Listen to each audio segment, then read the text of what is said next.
आता पाहूया टॉप 9 मोठ्या राजकीय बातम्या। शहाणपणा केला तर मान उडवेन असं दिल्लीमध्ये महाराष्ट्रामधील बकऱ्याला सांगितलं। 2 ते 3 दिवस थांबा, माझ्या ट्विटचा अर्थ कळेल।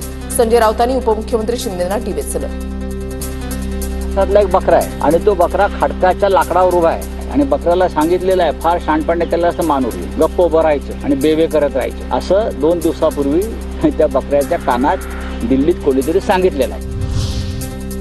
गाढवाचा फोटो ट्विट करत नरेश म्हस्केंकडून संजय राऊतांच्या टीकेला उत्तर। आम्ही बकरे आहोत की वाघ ते जनतेनं ठरवलंय, खासदार म्हस्केंचं ट्विट। संजय राऊत म्हणजे वसारलेलं भांड, मंत्री गुलाबराव पाटलांचा राऊतांवर घणाघात। संजय राऊतांना आम्ही भावच देत नाही असंही वक्तव्य। संजय राऊत या माणसाला आम्ही आता भावच देत नाही, हे वसारलेलं भांड आहे। संजय राऊत या माणसाला आम्ही आता भावच देत नाही, हे वसारलेलं भांड आहे। अमित शहा एकनाथ शिंदेंच्या पक्षाचे प्रमुख, संजय राऊतांचा शिंदेंच्या शिवसेनेला टोला। तर सोनिया गांधींपेक्षा अमित शहा कधीही बरे, संजय शिरसाटांचं उत्तर। आमच्या पक्षाचे नेते एकनाथ शिंदे तर आहेच आहे आणि आम्हाला वरिष्ठ म्हणून जर अमित शहा मार्गदर्शन करत असेल तर आम्ही त्याला गैर मानत नाहीत। सोनिया गांधीपेक्षा अमित शहा केव्हाही चांगले। एकाला पालकमंत्री आणि एकाला पालक पनीर असं झालं असेल। रायगडच्या पालकमंत्रीपदावरून आदित्य ठाकरेंनी नाव न घेता गोगालेंना डिवचलं, आदित्य ठाकरेंचं वक्तव्य। कर्जमाफीच्या मुद्द्यावरून प्रहारचं आंदोलन तात्पुरतं स्थगित। कोकाटेंसोबतच्या 17 एप्रिलच्या बैठकीमध्ये मागण्या मान्य न झाल्यास तीव्र आंदोलन। दर 15 दिवसांनी एका मंत्र्याच्या गाडीची हवा सोडणार, कडूंचा इशारा।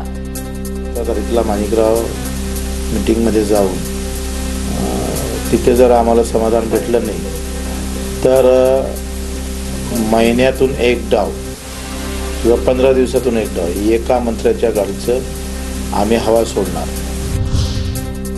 उद्धव ठाकरे मुख्यमंत्री असताना कोकणाला काय दिलं? केवळ मासे मटण खाण्यासाठी कोकणामध्ये येतात, नारायण राणेंची टीका। तर कोंबडी चोरांना कोंबडी वड्याचं महत्त्व कळणार नाही, विनायक राऊतांची टीका। कोंबडी वडे केवळ हॉटेलच मिळतात असं नाही, तर कोकणातल्या प्रत्येक घरामध्ये कोंबडी वडे मिळतात आणि ह्या कोंबडी चोरांना कोंबडी वड्याचं महत्त्व काय ते काय कळणार नाहीये। राणेंची महाराष्ट्र दखल घेत नाही आणि घेऊही नये, अरविंद सावंत यांचा नारायण राणेंवर निशाणा। ज्यांची दखल घेऊ नये त्यांची वाक्य कशाला सांगतात? कोण दखल घेतो? महाराष्ट्र दखल घेतो का त्यांच्या शब्दांची? कशाला बोलतात?